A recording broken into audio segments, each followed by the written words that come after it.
Hi అండి, welcome back to our channel. ఈరోజు ఒక మంచి రెసిపీతో మీ ముందుకైతే వచ్చానండి. ఈరోజు చికెన్ అలాగే గోంగూర కర్రీ అయితే చేస్తున్నాను. చాలా టేస్టీగా ఉంటుంది. వీడియోని ఎక్కడ స్కిప్ చేయకుండా అయితే చూడండి.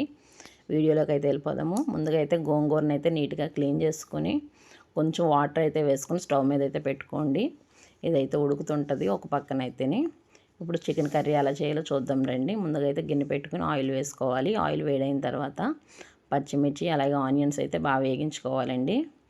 ఆనియన్స్ బాగా సన్నగా కట్ చేసుకుంటే మనకు త్వరగా అయితే మగ్గుతాయి. గోంగూరకి అయితే ఎక్కువ ఆనియన్స్ కూడా ఎక్కువ అవసరం ఉండదు, ఎందుకంటే గోంగూర వేయటం వల్ల గ్రేవీ అయితే వస్తుంది కదా, అందువల్ల.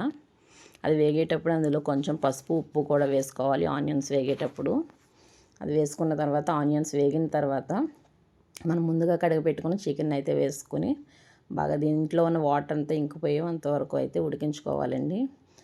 మనం ఆల్రెడీ ఎక్కువ వాటర్ అయితే వేయకూడదు, ఇందులోనే ఆల్రెడీ ఉడికించేసుకుంటున్నాం కదా, ఎక్కువైతే మగ్గించుకుంటున్నాం కాబట్టి త్వరగానే ఉడికిపోతుంది. చికెన్ అయితే మూత పెట్టేలాగైతే ఉంచేయండి, మధ్య మధ్యలో కలుపుకోవాలి. చూడండి వాటర్ అయితే పైకి వస్తుంది కదా, ఈ విధంగాని.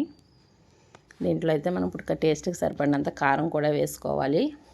గోంగూర చికెన్ కాబట్టి కొంచెం కారం మసాలా కూడా ఎక్కువే పడుతుంది. గోంగూర పులుపు అయితే ఉంటుంది కదా, అందువల్ల కొంచెం కారం మసాలా ఎక్కువ వేసుకుంటేనే టేస్ట్ అయితే బాగుంటుంది.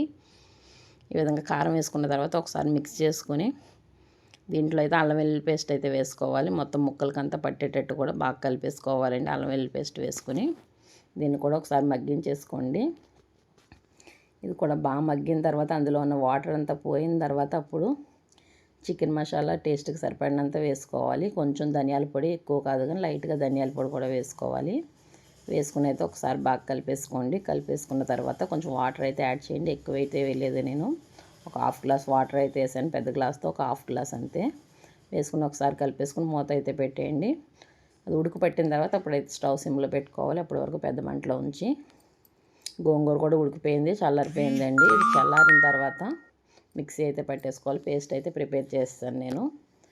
ఈ పేస్ట్ని అయితే చూడండి, చికెన్ అయితే దగ్గరికి అయితే అయిపోయింది. అలాగే నేను ఆల్రెడీ కొంచెం చికెన్ అయితే మా పాపకు ఫ్రై అయితే చేశాను, అందువల్ల కొంచెం అయితే గోంగూర కలుపుతున్నాను. ఉడికిపోయిన తర్వాతే కలుపుకోవాలి కాబట్టి మనకి నచ్చినట్టయితే కొంచెం కర్రీ తీసేసుకుని అప్పుడు గోంగూర అయితే వేసుకోవచ్చు. కొంచెం కర్రీ అయితే తీసాను, పాపకైతే ఫ్రై చేస్తున్నాను అటుపక్క.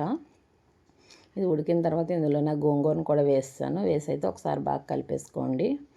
కలిపేసుకుంటే గోంగూర చికెన్ అయితే రెడీ అయ్యండి. దీనికైతే ఆనియన్స్ కూడా ఎక్కువ పట్టవు, ఎందుకంటే గోంగూర వేయడం వల్ల గ్రేవీ అయితే వస్తుంది. కర్రీ కూడా చాలా టేస్టీగా ఉంటుంది, పులుపులు కానీ. మీరు కూడా ట్రై చేయండి, ఖచ్చితంగా అందరికీ నచ్చుతుంది. రోటీలోకి అలాగే చపాతీ, రైసు, బిర్యానీ దేంట్లోకైనా సూపర్ కాంబినేషన్ అండి.